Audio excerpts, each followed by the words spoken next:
Mapagpalang umaga po sa ating lahat. I'm so blessed at muli po tayong nakita-kita. At kahit po sa kaabalahan ng marami, dahil nga po pag pumasok po ang December, alam na po natin yan. Ano po? Alam na natin yung traffic, alam na natin kung saan ay marami nang naaabala. Iba pa nga, napakaaga, mayroon na Christmas celebration na nangyayari.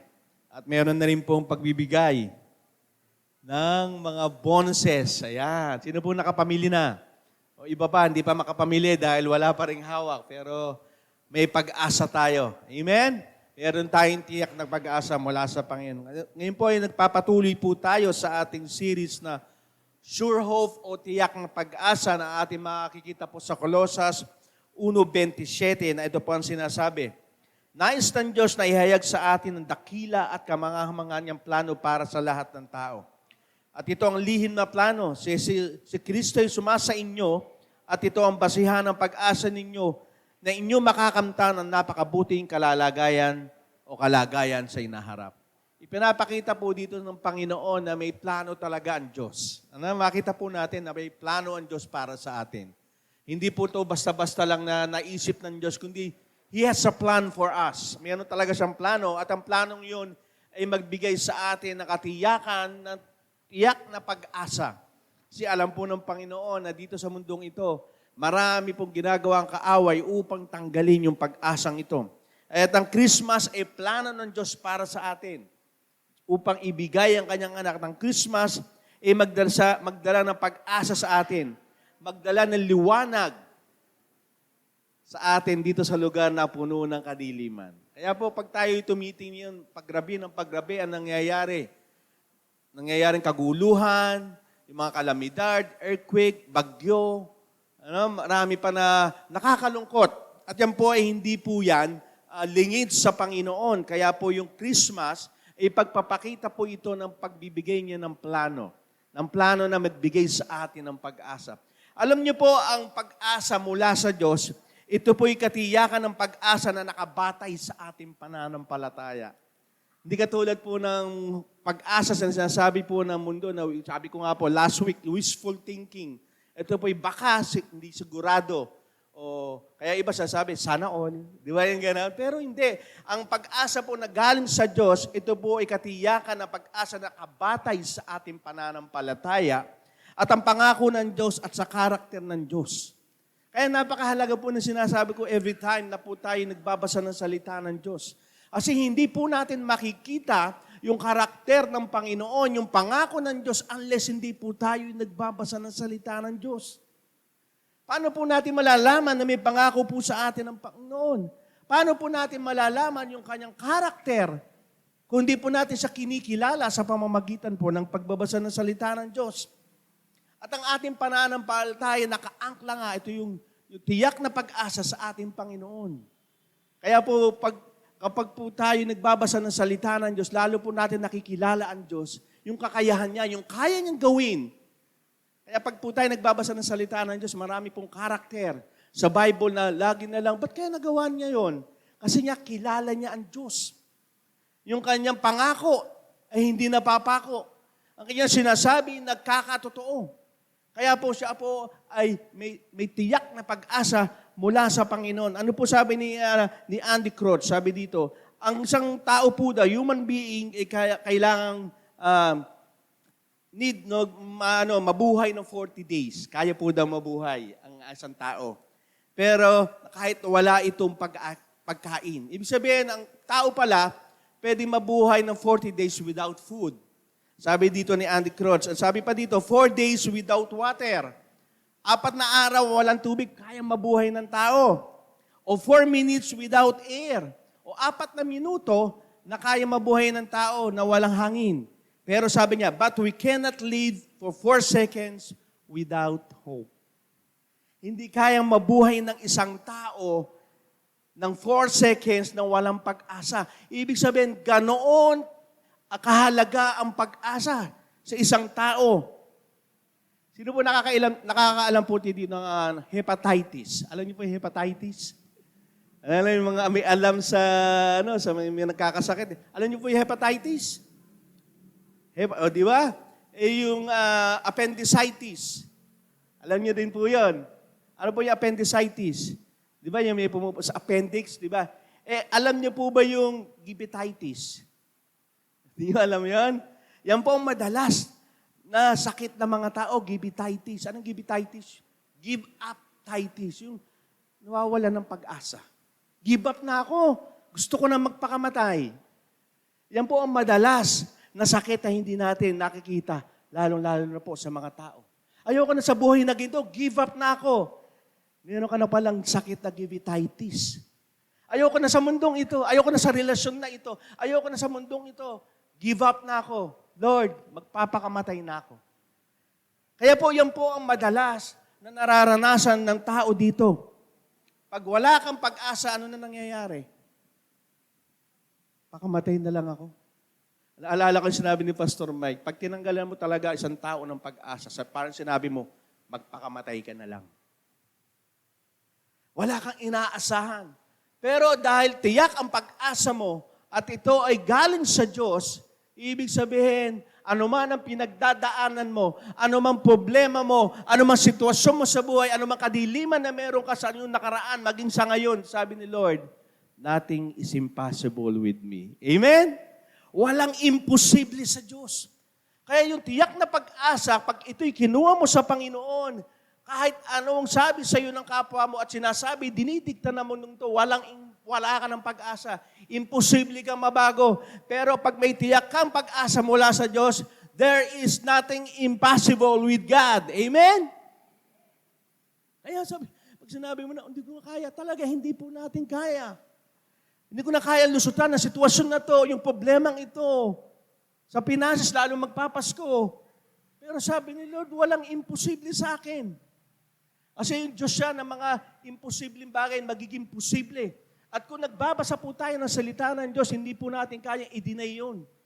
At yun nga sinasabi ng Diyos, ito po'y sabihin mo sa iyong mga angkan upang magpatuloy ang mga kamangahamanghang bagay na ginagawa ko upang makita nila na nag-iisang Diyos lamang ang gumagawa nito.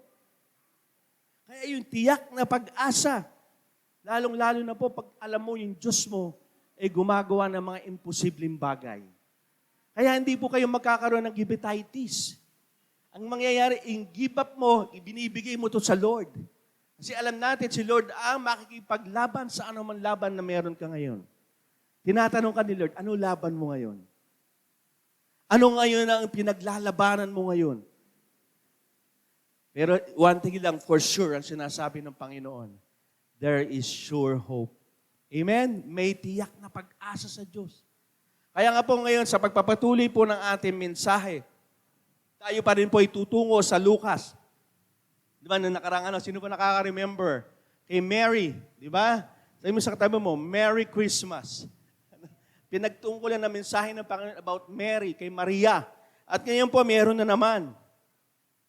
Kaya bakit po kaya, isang trivia lang, alam niyo po ba si Lucas?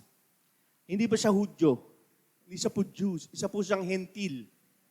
Katulad natin. Kaya walang imposible sa Panginoon. Dati ang pangako ng Diyos sa mga Hudyo lang. Pero dahil ang pangako ito'y tiyak at ibinigay niya sa lahat, maging si Lucas sa isang hintil, ay pinagkalooban niya ng pangakong ito. At si Lucas pa ay isang manggagamot. Hindi lang po siya isang hintil, kundi si Lucas po kasi isa po siyang manunulat kung saan talaga. Bago nga isinulat ang isang bagay, hindi kinukonfirm niya ito talagang tama. Kaya nung isinulat niya yung pagsilang na ating Panginoon, ito po reliable, maaasahan, totoo. Ganun po, ibig sabihin, ng Christmas po, ay hindi myth, hindi sabi-sabihin, ay hindi totoo nangyari yan. Walang Pasko. Kaya nakakalungkot sa iba, di ba? Ay wala namang Pasko eh. Makikita po natin na kung saan si Lucas ipinakita yung katotohanan. Sa Lucas 1:1-4, sabi po dito. Ayun ko lang kung nailagay po. Kagalang-galang na Theophilus, marami ang sumusulat tungkol sa mga nangyari rito sa atin. Isinulat niya ang tungkol kay Jesus na isinalaysay din naman ng mga taong nangaral ng salita ng Diyos at nakasaksi mismo ng mga pangyayari mula pa noong una. Pagkatapos kung suriin mabuti ang lahat ng ito mula sa simula, minabuti kong sumulat din ng isang maayos na salaysay para sa iyo upang lubusan mong matiyak na totoo ang mga aral na tinuturo sa iyo. Ibig sabihin po, totoo po yung sinasabi ni Lucas. Ito po yung marami nakasaksi, marami ang nagpahayag na totoong isinilang ang ating Panginoong Hesukristo. Hindi po ito yung mga sinasabi ko na ito yung kwentong kanto lang. Ito po yung, pag minsan, pag nagkukwento tayo sa kanto, mga hindi talaga totoo. Pero ito po yung makatotohanan at ito po yung nagsasabi na ang Christmas ay pagpapakita na nagmamalasakit sa atin ng Panginoon at nagmamahal siya sa atin. Kaya po may Christmas eh. Dahil na ipinakita ng Diyos Ama ang kanyang pag-ibig. Di ba? John 3:16 na nakaraan din. Kanyang pag-ibig para sa ating lahat upang makita na yung pagmamahal na makita natin nagmamalasakit ang ating Panginoon. Kasi kung wala pong Christmas, wala pong plano ang Diyos na tayo iligtas. Yan po ang katotohanan. Kaya yung planong yan ay magpapakita na mahal tayo ng Diyos. Amen? Sabi mo sa katabi mo, mahal ka ng Diyos. Sabi mo, God's love you. Patayin yung sabihin, hindi kayo naniniwala? Minsan ang hirap natin sabihin, pero yun ang katotohanan. Kaya nga po sinasabi nga ni Lucas dito, ito po ituro mo, sabihin mo, dahil ito'y totoo na nangyari sa atin. Yung pagsilang ng ating Panginoon Kristo ay pagsasabi sa atin, God's love you. Amen? Kaya minsan magsasabi yung mga kabataan, walang nagmamahal sa akin. Nagkakamali ka. Nag-iisa lang ako. Nagkakamali ka. Kaya nga yung walang pag-asa, yan ang laging sinasabi. Walang nagmamahal sa akin. Nag-iisa lang ako. Wala na akong ginawang mabuti. Wala na akong ginawang tama. Nobody cares for me. Yan na nangyayari kasi yan ang walang pag-asa. Pero pag mayroon kang pag-asa na tiyak, alam mo na mahal ka ng Diyos. Amen? Marami pong mga tao, hindi po alam na mahal sila ng Diyos. Kaya pag nagkakaroon, nangyari sa buhay ko ito kasi wala naman Diyos. Kung mahal niya talaga ako, ba't ganito nangyayari? Kasi hindi po nauunawaan ng tao yung pag-ibig ng Diyos. Kaya po, ngayon po, ang mensahe ng Panginoon sinasabi, lalo na po yung Christmas, kahit hindi po yung ganitong eksaktong pagsilang ng Panginoon, pero eksakto at totoong isinilang ang Panginoon. Amen? Yon ang katotohanan. Kaya po ngayon, ang mensahe ng Panginoon, nakarang si Maria at si Jose. Pag-uusapan naman natin po, ito yung pinsan niya. Ito naman po si Zacarias, Elizabeth at si Juan. Anong kinalaman naman nito? Di ba? Hindi naman siya katulad ni Mary na si Jesus inanggaling sa kanya. Di po ba? Hindi naman nanggaling sa kanya kung saan si Jesus ay pinanganak ni Maria. Si Zacarias, si Elizabeth, si John, hindi naman kaano-ano yan eh. Kumbaga, pinsan nga ni Mary, pero ano ang kaugnayan niyan sa pagsilang ng ating Panginoon? Ano po sinasabi dito sa Lucas 1:5-7? Noong si Herodes ang hari ng Judea, may isa pang pari na ang pangalan ni Zacarias, na kabilang grupo ng mga pari na tinatawag na grupo ng Abiha. Ang sawa niya si Elizabeth, nakabilang din sa angkan ni Aaron. Silang dalawa ay kapwa matuwid sa harap ng Diyos. Maingat nilang sinusunod ang lahat ng utos at mga tuntunin ng Panginoon. Wala silang anak dahil bahug si Elizabeth at matanda na silang pareho. Ano ba kinalaman? Alam niyo po, sa buhay natin, wala pong aksidente sa Diyos. Naniniwala kayo? Kaya nga kayo nandito, hindi po aksidente yan. May plano ang Diyos sa atin lahat. At si Zacarias at si Elizabeth, may plano po sa kanila ang Diyos at sa kanilang magiging anak. Kaya makikita po natin dito, yung propesya nung nakarang pinag-usapan natin, yung ipinanganak, si Jesus, at bago ipapanganak. Kaya sa Lumang Tipan, sinasabi na po yan. In the book of Malakay, sa book of Isaiah, sabi dito 9:6, balikan lang po natin. Ipapanganak ang isang batang lalaki na maghahari sa amin, tatawagin siyang kamahangahangang tagapayo, makapangyarihan Diyos, walang hanggang ama at prinsipe ng kapayapaan. So pastor, anong kinalaman dito ni Zacarias? Anong kinalaman dito ni Elizabeth? Anong kinalaman dito ni John, ni Juan? Tatanungin natin eh. Pero lahat po yan ay binigay at plano ng Diyos upang matupad yung pagsilang ng ating Panginoong Kristo. Ano po sinasabi sa Malakay 3:1 para maintindihan po natin? Makinig kayo, sabi ng Panginoon, makapangyarihan, ipapadala ko ang aking mensahero. Sino po ito yung mensahero? Ito po si Juan.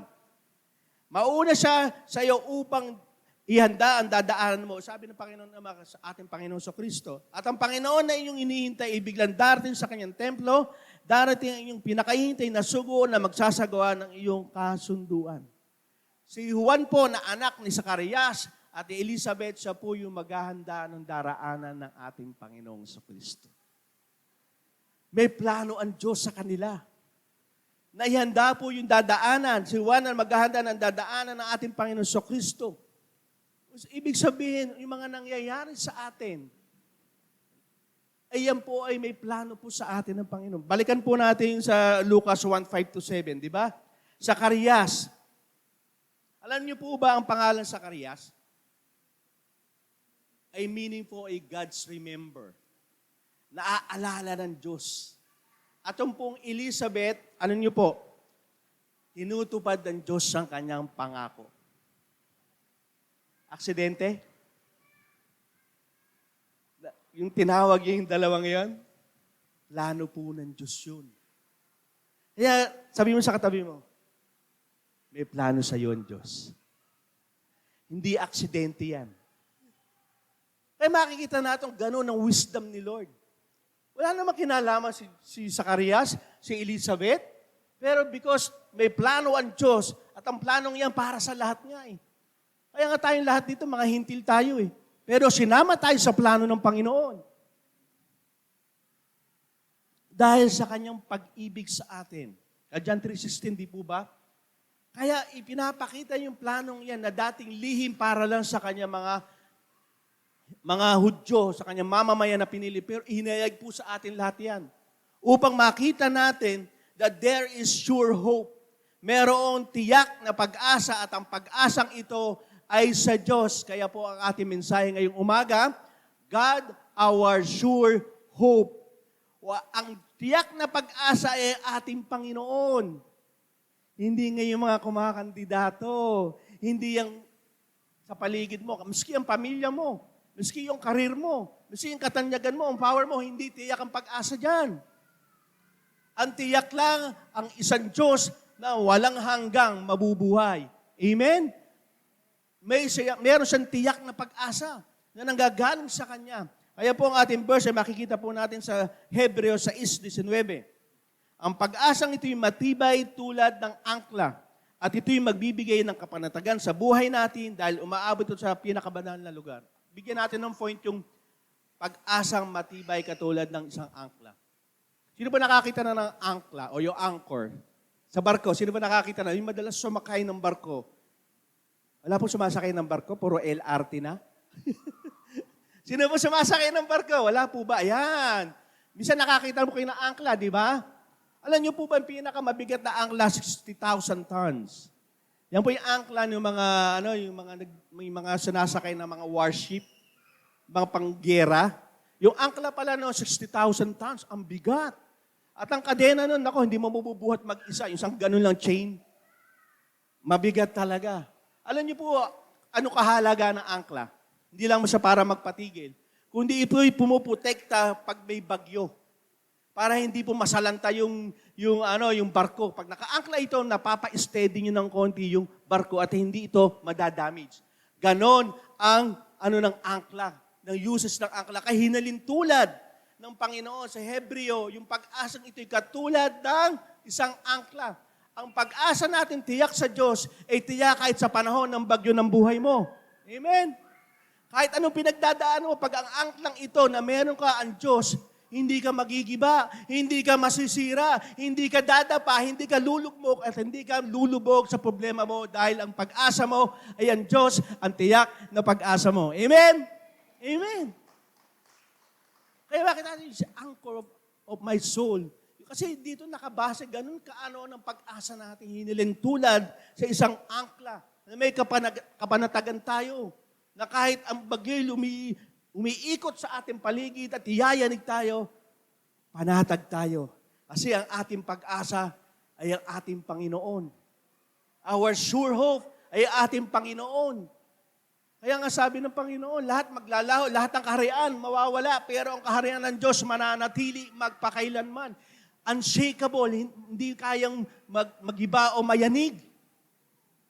Kaya po, ang pag-asa natin, pag ito po yung nakaangkla sa ating Panginoon, ito po ay alin? Bakit po may tiyak po sa ating sa Diyos ang tiyak na pag-asa? Dahil unang-una, inaalala at tinutupad ang Diyos ang kanyang mga pangako. Kaya sinabi po kanina, di ba, Zacarias means God's remember. Inaalala ng Diyos at si Elizabeth means God keeps His promises. Naniniwala kayo? Na inaalala ng Diyos ang inyong mga pangako sa inyo. Yung idinadalangin, hindi lang yung naalala, kundi tinutupad pa rin ito. Kaya ito po yung nangyari kay Zacarias at kay Elizabeth. Alam niyo po ba, kaya sabi ko sa inyo, wala aksidente? Si Zacarias po, isa pong pare, na may bago po nangyari yun, na kinausap siya ng anghel, grupo po sila ng pare. At po, ang nangyayari, bubunot, kung sino po magsisiti na insenso sa loob ng templo, marami po yung pare. Sa panahon na yon, yung araw na yon, si Zacarias ang nabunot. Aksidente? Hindi. Kaya sinasabi sa atin ng Diyos, hindi aksidente. Kinausap ka ng Panginoon. Hindi aksidente na yung pag-asang yan, inakuha mo ngayon. Dahil walang aksidente sa Diyos. Kaya ipinagpatuloy, nung pumasok po si Zacarias, doon po siya kinausap ng isang anghel. Ito po yung sinasabi sa Lucas 1:13. Kaya po, para maunawaan po natin, nagbigay lang po ako ng recall ng early verses. Ito po sinasabi, pero sinabi sa kanya ng anghel, huwag kang matakot, Zacarias. Dininig ng Diyos ang panalangin mo, magkakaanak. Magkakaanak ng isang lalaki, ang asawang Elizabeth, at Juan ang ipapangalan mo sa kanya. Siguro, hindi naman binanggit dito, pero sabi, dininig ng Diyos ang iyong, panalangin. Baka kahit baog ang kanyang asawa, baka hindi niya pa alam no, kasi maaga siguro nag-asawa, hindi sila magkaanak, humihingi si Zacarias ng anak. Kaya sinabi, dininig ng Diyos. Inalala ng Diyos yung pangako na hinihingi, na yung dinadalangin ni Zacarias, inalala na ng Diyos, tinupad ito. Kaya biglang sabi, magkakaanak ka ng isang lalaki. Ang pinakamaganda rito, baog. Hindi magkakaanak. Bakit na nagkaganon? Matanda na po sila, katulad ni Abraham at ni Sarah. Pero hindi, sabi ni Lord, inaalala ko at tinutupad ko ang pangako. Parang kay Abraham nga eh. Kaya si Sarah din, ganun, napangiti eh. Magkakatotoo pa ba yun? Matanda na ako, baog pa ako. Sa ating kayang lahat dito, may pinapanalangin tayo for how many years na? Alam pa ba ni Lord yun? Ang tagal-tagal na, 20 years na eh. Baka nakalimutan na, 50 years na ba hanggang ngayon hindi pa ibinibigay. Ang totoo po, si Zacarias, ang pangalan niya, God's Remember. Inaalala ng Diyos ang mga dalangin mo. Amen? At hindi lang inaalala, sabi ni Elizabeth, means, ano sabi? God keeps His promises. Tinutupad niya yan. Kaya ano man ang pangako sa atin ng Diyos, tutuparin yan in perfect timing, in perfect time, at ayon to sa kalooban ng Diyos. Kaya yung nangyaring pagsilang ng ating Panginoon Kristo, yung plano na kasama si Zacarias at Elizabeth, hindi po aksidente. Yung meaning pa lang ng pangalan nila ay meaning ng katangian ng Diyos. At ang katangian ng Diyos yun ang pinangahawakan po nila. Kasi yung panahon po nila, wala nang kapag-asa. Ang mamamayan ng Israelita. Sila po'y under ng government ng mga Romano. Wala, para alipin pa rin sila.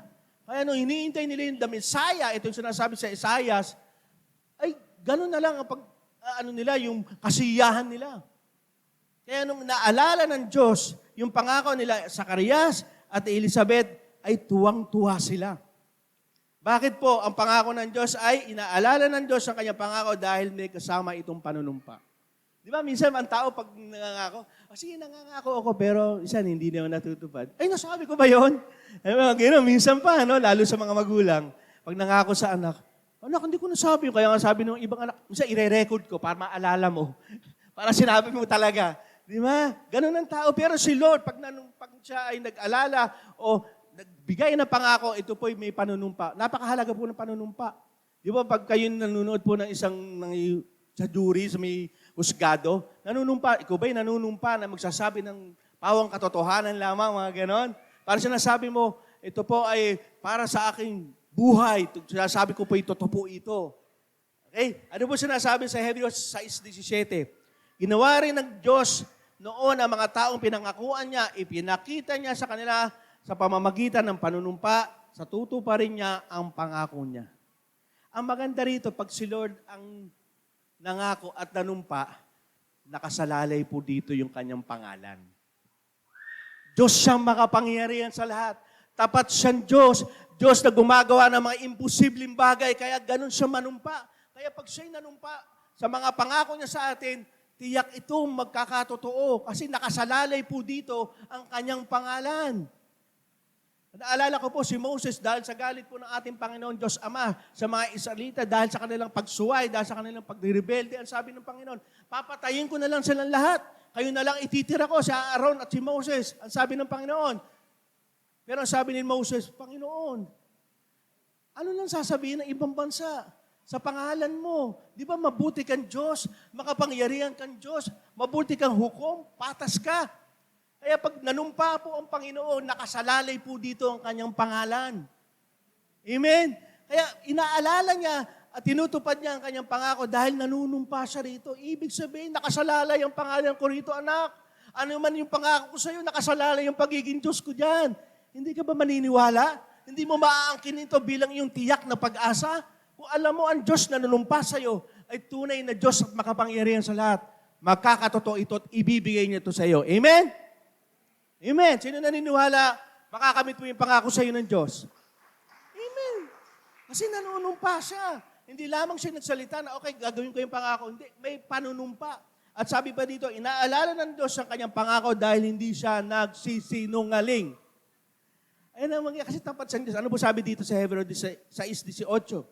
At ang dalawang bagay na ito, ang pangako niya at panunumpa ay hindi magbabago dahil hindi magagawang magsinungaling ng Diyos. Kaya tayo mga nagpakalinga sa Kanya ay may matibay na pag-asang pinangahawakan, sure hope, na gagawin niya ang pinangako niya sa atin. Sure hope. Kasi alam mo, ang Diyos hindi nagsisinungaling. Madalas naalala ko no? Kapag mga magulang ganyan tayo mag-ano sa mga anak natin no? Mag-pamper. Yung kahit, hindi anak, ano lang yan, pero hindi naman totoo. Diba? Pero ang Diyos, pag sinabi niya, totoo. Hindi siya nagsisinungaling. Pag sinabi ng Diyos, pangako ko sa'yo, ibibigay yan. Lord, imposible. Huwag kang mag-alala dahil walang imposible sa akin. Hindi ako nagsisinungaling. Yan ang kagandahan sa katangian ng Diyos.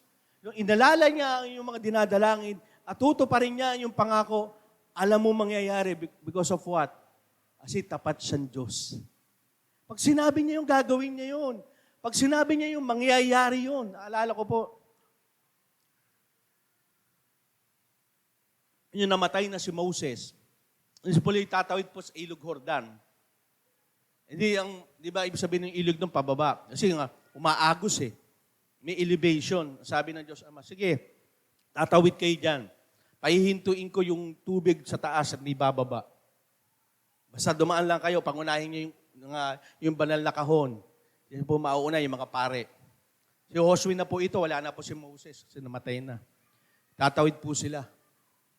Anong ginawa ni Moses? Sumunod lang sila. Nagtiwala sila. Dahil bakit hindi nagsisinungaling ang Panginoon? Nung sila'y patawid na, tumigil po ang tubig, naipon ang tubig sa taas, hindi nag-uumapaw. Nakatawid po sila. Ilang dami noon, ilang libo yun, dadaan po doon. Yung mga warrior lalaban sa Jericho, nakadaan. Ano po pinapakita ng Panginoon? Hindi ako nagsisinungaling. Amen? Pag sinabi ko, mangyayari. Ganun ang Panginoon. Palakpakan natin ang Panginoon. Minsan, madalas tayo ganun Di ba? Paano ngayon na? Ano nangyayari sa akin? Minsan, ganun tayo. Kung talagang mangyayaring pangako ng Diyos, bakit nararanasan ko ito? Ba't ako naghihirap? Bakit ako may sakit? Bakit ako hanggang ngayon ganito pa rin ang aking kalalagayan? Bakit puro pa rin ako ng mga bagay na hindi ko naman gusto? Ito ang kabutihan ng Panginoon. Bakit? Ang pangako ng Diyos, ano man ang mangyari, ito po yung makakabuti sa ating lahat. Ano po sinasabi sa Roma 8:28? Alam natin ng lahat ng bagay, gumagawa ang Diyos para sa ikabubuti ng umiibig sa Kanya na Kanyang tinawag na ayon sa Kanyang layunin. All things work together for good. Ganun ang Diyos. Pag siya'y nangako at mabuti yung pangako, hindi po nangangako ang Diyos na makakasama sa iyo. Sabi sa Jeremiah 29:11, "For I know the plans I have for you, declares the Lord, not to harm you." Hindi ito makakasakit sa iyo. Hindi ito magpabigay ng kapahamakan, kundi ito'y magbibigay ng kabutihan. Pastor, ba't ano nangyayari sa akin to? Naalala ko po yung buhay ko. Nung ako po hindi pa mananampalataya. Di ba, ang buhay ko, walang kapag-asa dahil puno ako ng bisyo. All of the sudden, mayroon pa nang nangyari, namatay ang anak ko. Mabuti ba? Hindi maganda, di ba? Wala na nga kapag-asa eh. Pero ginamit yun ng Diyos upang umusbong yung sulit at yung tiyak na pag-asa nung ako'y lumapit sa Panginoon. Yung dating walang kapag-asa, yung dating kong buhay na madilim, yung dating kong buhay na wala na talagang halaga. Pero dahil sa Diyos, ginawa niya itong may halaga at binigyan ako ng tiyak na pag-asa. Amen? Kahit anuman dilim ng buhay mo, kayang baguhin ni Lord yan upang maging mabuti. Kasi sasabihin na, wala na akong pag-asa, kita yung nakaraan ko hanggang ngayon. All things work together for good for those who love Him. Kaya ano man nararanasan natin, magpapasko. Wala akong, wag. Ang pangako sa iyo ng Diyos makakabuti. Ano man ang nararanasan mo hindi maganda, ibigay mo yan kay Lord dahil walang masama sa Kanya, walang dilim sa Kanya. Dahil ang pangako niya ay nagbibigay sa atin ng tiyak na pag-asa. Kaya ang pangalawang point po, ang Diyos ang tiyak natin pag-asa dahil ang Diyos ay mabuti at nag-uumapaw ang biyaya. Alam niyo po ba ibig sabihin ng pangalan John? God is gracious. Sabi ko sa inyo, walang aksidente kay Lord eh. Kaya yung nangyari sa atin dito, hindi aksidente, nandito tayo lahat. Hindi aksidente na naririnig mo ang mensahe ng Diyos. Hindi aksidente na tinanggap mo yung tiyak na pag-asa mula sa ating Panginoon Kristo. Dahil yan ay mahalaga tayo sa Panginoon. Dahil mahal tayo ng Diyos. Kaya ito, second point, ang Diyos ay mabuti at nag-uumapaw ang biyaya, kaya siya ang tiyak nating pag-asa. Kaya dito si John naman pinag-uusapan natin, means gracious. Sabi dito sa Lucas 1:14-16, kung bakit mabuti at nag-uumapaw ang biyaya ng Diyos. Sabi dito, matutuwa kayo at magiging maligaya dahil sa Kanya. Kay John, sabi po dito sa mag-asawa. At marami ang magagalak sa pagsilang niya. Dahil magiging dakila siya sa harap ng Panginoon, hindi siya dapat uminom ng alak o anumang inumin na kakalasing. Sa sinapupunan pa lang ng kanyang ina, isa sa kanya na ang banal na espiritu. Maraming Israelita ang panunumbalik niya sa Panginoon na kanilang Diyos. Sino po dito yung karoon ng anak na gusto mo mabuti, matutuwa ka? Hindi pag nakikita mo yung anak mo, nakasimangot ka. Dahil sa dami ng problemang ibinibigay sa'yo. Ano? Minsan may ganun mga nanay, magulang. Ba't pa kita ipinanganak? Kung ang buhay ko pala magiging problemado ako sa'yo. Dahil pagiging saway mo, lahat na, di ba? Kung di ba naman mabuti ang Diyos eh. Hindi ba ipinapanganak si John, matutuwa na kayo, Elizabeth. Mapupuno na kayo ng kagalakan sa Karias. Ganon si Lord. Kabuti sa tao. Yung iniisip mo na, Lord, paano? Hindi, huwag kang mag-alala. Magbibigay ito ng kagalakan, kasiyahan sa iyo. Laging pong tanongin natin po ang ating sarili. Lalo na po sa hanap buhay. Naghihingi tayo, Lord, bigyan mo ako ng trabaho. Lord, alam mo naman eh. Nung binigyan ng trabaho ni Lord, nawala na sa church. Hindi na nagsimba. Alam na ni Lord yun, busy ako eh. Minsan, yung mga blessing ni Lord na nakakabuti sa atin, nagiging curse. Ang nangyayari, ganyan. Nagbibigay na tayo ng terms sa Diyos. Alam na ni Lord yan, mauunawaan niya ako. Ikaw pa demanding kay Lord. Di ba? Pero hindi. Lagi makakabuti yung ibinibigay ng Diyos. Katulad dito kay Zacarias, kay Elizabeth, makakabuti sa iyan. Hindi ito magdadala na magpapahirap sa iyo. Sabi dito, sa napupunan pa lang, filled na ng Holy Spirit eh. Kaya nung nawala si Jesus, umakyat sa langit, ano binigay sa atin? Holy Spirit. Dito matindi, makabuti ni Lord. Hindi pa ipinapanganak si John, filled na ng Holy Spirit. At alam natin, pag kumilos ang banal na Espiritu, yung kapangyarihan niya, grabe, yung karunungan niya, at binibigyan kanya ng karunungan, gagawin yung nakalulugod sa harapan ng Diyos, yung kanyang pamamaraan because of the Holy Spirit. Pero sa tiyan pa lang, hindi pa inilalabas si John, filled na ng Holy Spirit. Paano ka hindi ganun kabuti si Lord? Paano nag-uumapaw ang biyaya ni Lord? Sino ba naman si Zacarias? Sino ba si Elizabeth? Mga baog nga yan, hindi naman galing sa mga noble family yan eh. Parang tayo, sino ba tayo sa harapan ng Diyos? Because mabait ang ating Panginoon, nag-uumapaw ang kanyang biyaya na kahit gaano karami ang kasalanan natin nagawa, napakaraming pagsuway ang atin nagawa, but the grace of God ang nagbigay sa atin upang magkaroon tayo ng tiyak ng pag-asa mula sa Diyos. Amen? Mabuti ang Diyos. Kung titignan lang natin ang ating sarili, sino ba ako? Wala naman ako ipagmamalaki. Ano ba yung nakaraan ko? Ano ba yung ginagawa ko ngayon? Hindi ako perfectong tao katulad ni Zacarias at Elizabeth na kahit sila maging sa panahon nila matuwid sa panangin ng Panginoon, pero nagkakamali pa rin sila. Ang maganda lang sa Panginoon, dahil siya'y mabuti at nag-uumapaw ang biyaya niya, gagamitin kanya sa kanyang layunin. Ang kagandahan sa Panginoon, hindi yung basta ka lang niya sinave o binigyan ng tiyak na pag-asa, kundi gagamitin ka pa niya doon sa purpose, doon sa plano niya sa layunin. Ano po sinasabi sa Lucas 1:17? Sabi dito, mauunit siya sa Panginoon upang ihanda ang mga tao sa pagdating ng Panginoon. Ito si John.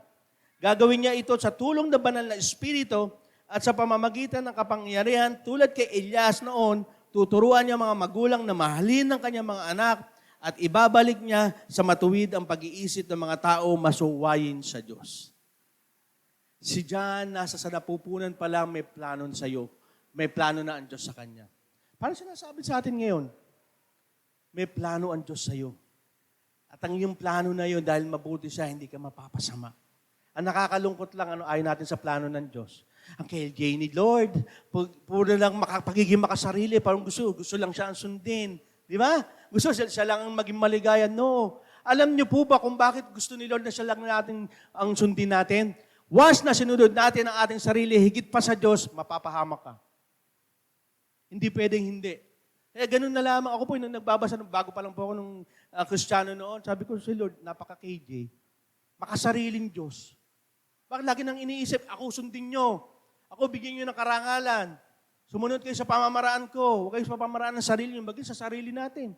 Pero kung titignan natin kung bakit gusto ng Diyos yun, kasi once na ibang Diyos ang iyong sinamba, Diyos-Diyosan na ang lahat. Amen, di ba? Kasi ang sarili natin eh. Alam sa mga kabataan ngayon, dinodiyos na yung sarili. Ang kanilang kagandahan, kanilang kagwapuhan. Makakita na ng salamin, forma ka agad-agad. O magugulo na buko. Yan ang buhay ko. Mga ganun, di ba? Lagi na lang may dalang mga suklay, may dalang foundation. Pag naiwan ng pulbos or something nilalagay sa mukha, ikamamatay. Hindi natin napapansin yun. Mga magulang, ganun din. Marami tayong nagiging Diyos-Diyosan sa ating buhay. Hindi natin nakikita na yung layunin ng Diyos sa ating mga buhay. Lagi tayong nakatutok. Ano latest? Ganun. Pag dumating naman yung Judith, saka si Brian, dyan na naman tayo, mga nanay, di po ba? Judith na naman ng kuryente, Judith na naman ng internet, pagkain. Nawawala na tayo ng pag-asa. Yung layunin ng Diyos, nawawala na rin. Pero sabi nga ng Panginoon, kaya yung tiyak ng pag-asa, meron ka dahil sasama kita sa layunin na yan. At ang layunin na yan ay magbigay sa'yo ng kagalakan at tiyak na pag-asa. Alam niyo, sa panahon din nila, parang panahon din natin, hindi naman tayo perfectong tao, di ba? Nagkamali din. Ito po yung tatay ni Zacarias. Ano po sinasabi dito? Sinabi ni Zacarias sa anghel, paano po mangyayari ang mga sinabi sa inyo? Matanda na ako at ganun din ang asawa ko. Alam niyo, mabuti pa rin ng Diyos, ano? Na kahit tayo nagkakamali, nagkakasala, at pinagdududahan ng pangako ng Diyos, mabuti pa rin siya sa atin. Hindi nagbabago yung pagiging Diyos niya. Hindi nagbabago yung pangako niya sa atin. Tayo madalas no? Magkaroon lang tayo ng nagbago na. Ay, nagbago na oh. Nagkaroon lang ng pera, nagbago na. Ay, nanghihirap, nagbago na rin. Ang daming pagbabago sa atin na madali. Pero si Lord, ano man ang mangyari, maging mabuti ka man o masama, ano man ang ginagawa mo, mananatili sa Diyos na mabuti at punong-puno ng biyaya. Amen? At ganun po ang nangyari, na kahit sa pagsuway natin, na kahit tayo ay nagdududa madalas sa pangako ng Diyos, ang sabi dito, ang Diyos ay mabuti at nag-uumapaw ang biyaya kahit sa kanyang pagtutuwid sa atin. Alam niyo bakit tayo tinutuwid ni Lord? Mahal kasi tayo. Kasi alam niya, pag hindi niya tayo itunuwid, mapapahamak tayo. Kapag hindi niya tayo itinama, saan tayo pupunta? May tama na tayo. Ano?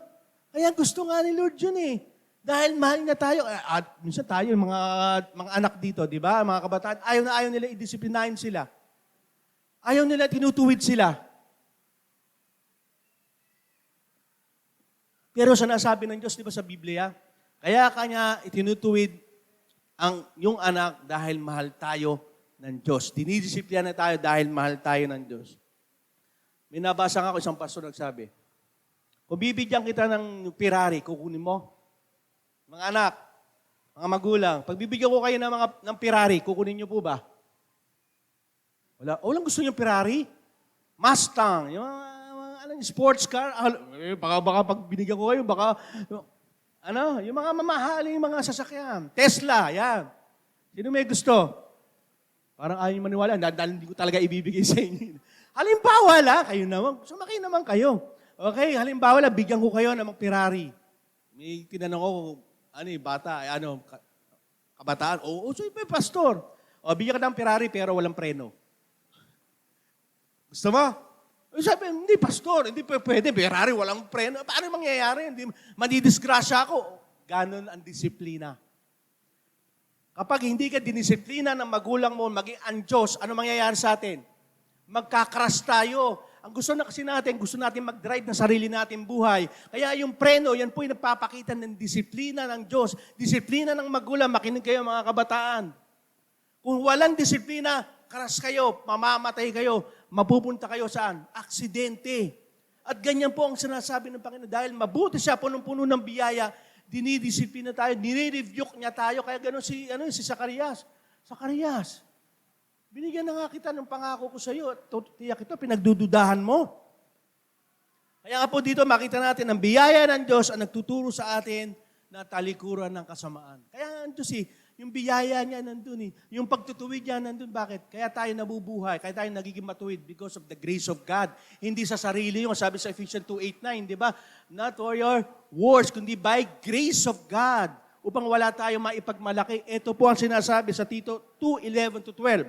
Basahin po natin, sapagkat ang biyaya ng Diyos na nagbibigay ng kaligtasan na inihag niya sa lahat ng tao, ito ang nagtuturo sa atin na talikuran ang kasamaan at makamundong pagnanasa.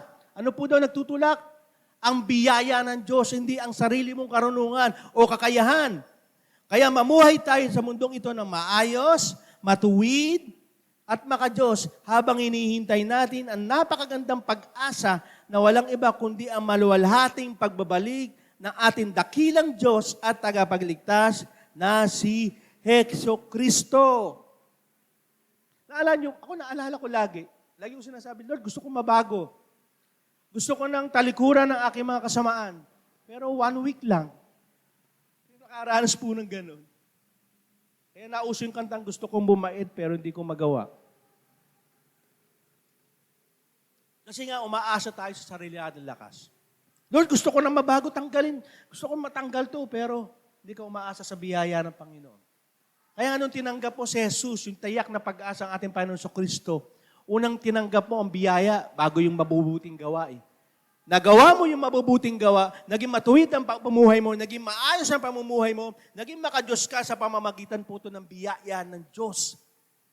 Kaya lahat po ng ginamit po ng ating Panginoon sa Kristo, umasa lang po sa biyaya ng Diyos. Kaya ang Diyos na yung tiyak na pag-asa ay mabuti at umaapaw ang biyaya because of what? Dahil makakaroon lang magandang relasyon ng isang tao maliban lang umasa sa nag-uumapaw na biyaya ng Diyos. Kaya wala tayong maipagmamalaki sa harapan ng Diyos Lord, mabuti naman ako kasi nagawa ko yan. Mali. Nagawa mo yan because of the grace of God na nasa iyo ngayon. Kasi naranasan ko yun. Gusto ko talaga mabago pero hindi ko magawa. 1 month, 2 months, wala pang 1 year, balik na naman ako. Bakit? Kasi ako nananaan ako sa sariling kakayahan. Hindi ako nananaan sa isang mabuting Diyos na tiyak ang pag-asa, nag-uumapaw ang biyaya. Hindi ko talaga nagawa. Pero nung ako po, tinanggap po yung tiyak na pag-asa ng Panginoon. Nung sinasabi kong gusto kong mabago, ginawa ni Lord because of the grace of God. Amen? Kaya sabi nga ni Apostol Paul, may nagtanong, paano, di gagawa na lang ako ng maraming kasalanan?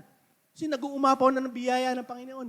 Kaya sinabi dito sa Tito, hindi mo naintindihan yung biyayang tinanggap mo. Kasi yung biyayang tinanggap mo, yan ang magtutulak sa iyo upang talikuran yung masasamang gawain mo. Amen? Kaya nga si Lord ang gumagawa. Dati nga po, kaya naikukwento ko po sa inyo para living testimony po. Kasi nung sabi ko, Lord, gusto ko mabago. Anong nangyari? Nagpupuntahan naman yung mga barkada ko. Sasabihan ka, bro, punta ka na, libre na inom. Libre na pulutan, libre palabas, pasusundo pa kita.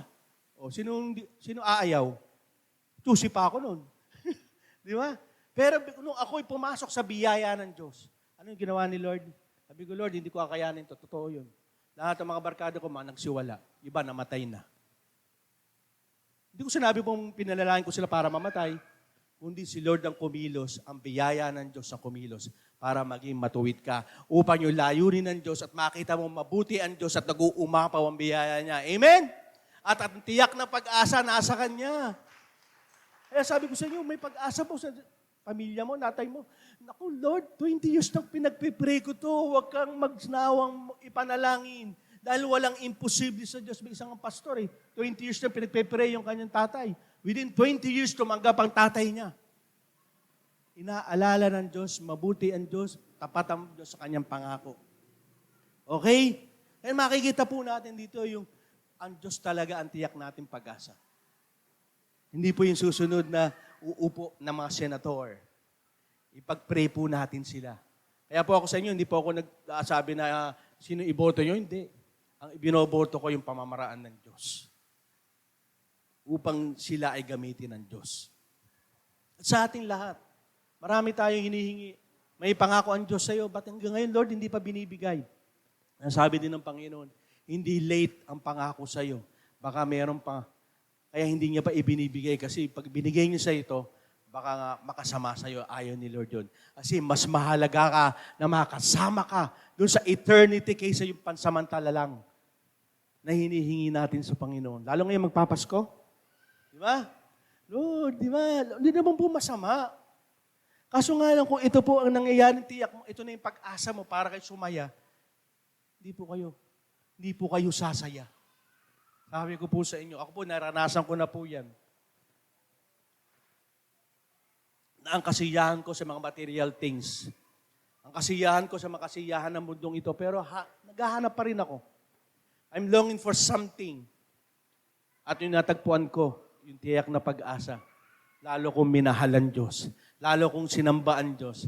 Lalo ako nagpagamit sa layunin ng Diyos at plano niya. Bakit?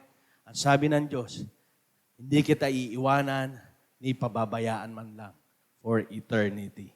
Amen? Ang tiyak na pag-asa. Kung ang pag-asa dito sa mundo, hindi natin makita, sa Diyos mo hanapin. Dahil ang Diyos mo ay ang tiyak mong pag-asa. Amen? Palakpakan natin ang Panginoon. At sa huling, maging panalangin po natin. Sa Roma 15:13, ito po ang sinasabi. Nawa ang Diyos na nagbibigay sa atin ng pag-asa. Ang siya rin magbigay sa iyo ng buong kagalakan at kapayapaan. Dahil sa inyong pananampalataya sa Kanya, para patuloy tayong lumalago ang inyong pag-asa sa pamamagitan ng banal na Espiritu. Kaya yun po ang uses ng Holy Spirit. Yun po yung kagandahan ng pag-asa natin. Ito po yung nagbibigay ng kagalakan at kapayapaan. I hope po, dito pong pasok po tayo, inaalala po natin ng Christmas. Yung pag-asa po natin, hindi doon sa handa. Hindi doon sa pera na makukuha natin. Hindi doon sa ibibigay natin pera. Hindi po ito magbibigay ng kagalakan, kapayapaan sa atin. Kundi habang inaalala natin yung pagsilang ng ating Panginoon sa Kristo, alalahanan natin, iangkla natin sa buhay natin yung tiyak na pag-asa. Kasi po ang sinasabi po sa Psalm 62:5, sa Diyos ko lang matatamo ang kapahingahan dahil binibigyan niya ako ng pag-asa. Sino po dito gusto ng rest? Ng kapahingahan? Yung kapahingahan na para kang pag pumunta ka sa bahay mo, sa tatahanan mo, parang gusto mo maupo, kukuyakoy ka na. Peace na alam mo walang gagambala sa'yo, na alam mo walang mananakit sa'yo, na kaya mo humiga, kaya mo humilata, at peace ka. Yan po ibinibigay sa atin ng Diyos sa pag-asang ibinibigay niya sa Diyos. Kasi madalas sa atin, lalo magpapasko, kahit nakapikit ka, ang dami mong alalahanin. Ang dami mong iniisip, lalo po sa mga nanay, hindi ko po talaga maano yung mga nanay, sila po kasi nagbabudget. Pero I tell you, lahat po tayo, ang gawin mo pag-asa ang Diyos, masusumpungan mo ang tunay na kapahingahan. Amen? Kahit nakahiga ka, nasa bahay ka lang na ang pagkain mo hindi naman ganun kasarap, at peace ka. Bakit? Dahil ang kapayapaan, kagalakan mo, ang Diyos. Amen? Ang tiyak na pag-asa mo. Ang Diyos na buhay, magpakailanman. The Alpha and Omega. Amen? Praise God. Inaayaan ko na po. Ang lahat na pumikit muna. Let us pray. Let's bow our head and close your eyes. Ama naming Diyos, pinupuri ka namin, Lord God. Lord, salamat po, Panginoon, sa plano mo. Bisa pa lamang, Lord, nung nilikha mo ang sanlibutan, nilikha mo ang tao, may plano kayong maganda sapagkat mabuti kayong Diyos. Hindi kayo nagkakamali, hindi kayo nagsisinungaling. Lahat ng mga bagay dito nilikha mo for a reason, Lord God. Kami rin yun, Panginoon, na kahit kami tumalikod, nagkasala, may plano pa rin kayo sa akin dahil mabuti kayo. May plano kayo sa amin dahil mabuti kayo, Panginoon. Lagi yung sinasabi sa amin na pangako mo, Panginoon, ay magkakatotoo. Na kahit ang dinidikta ng kaaway, kahit dinidikta ng aming nakaraan, ay hindi to totoo. Dahil hanggang ngayon, nagsasuffer kami, Lord. Pero hindi yan ang magpapaalis ng pagiging Diyos nyo, ng kapangyarihan nyo. Kundi ito lalo pa nagpapakita ng yung pagiging Diyos at kapangyarihan. Sa tuwing kami naghihirap, nagtitiis, lalo namin naranasan ang iyong pag-ibig, ang iyong pagkalinga. Nais mo lamang kami dumipende sa inyo, Panginoon. Panghawakan yung pangakong ito ng tiyak na pag-asa. Ito po'y kayo, Lord God. At sa tuwing, Panginoon, hindi lamang sa tuwing sasapit ng Kapaskuhan. Sapagkat sinabi nyo nga po, ipaalala namin to sa lahat ng henerasyon upang makita na aming Diyos na sinasamba ay ang tunay na Diyos ni Abraham, Isaac at Jacob. Na hindi nagsisinungaling sa kanyang mga pangako, kundi nanunumpa. Lord, sa oras ding ito, alam niyo po ang bawat puso ng bawat isang naririto. Kalingain niyo po sila, Panginoon, because He cares for you, Lord God. Nagmamahal kayo sa aming lahat, Panginoon.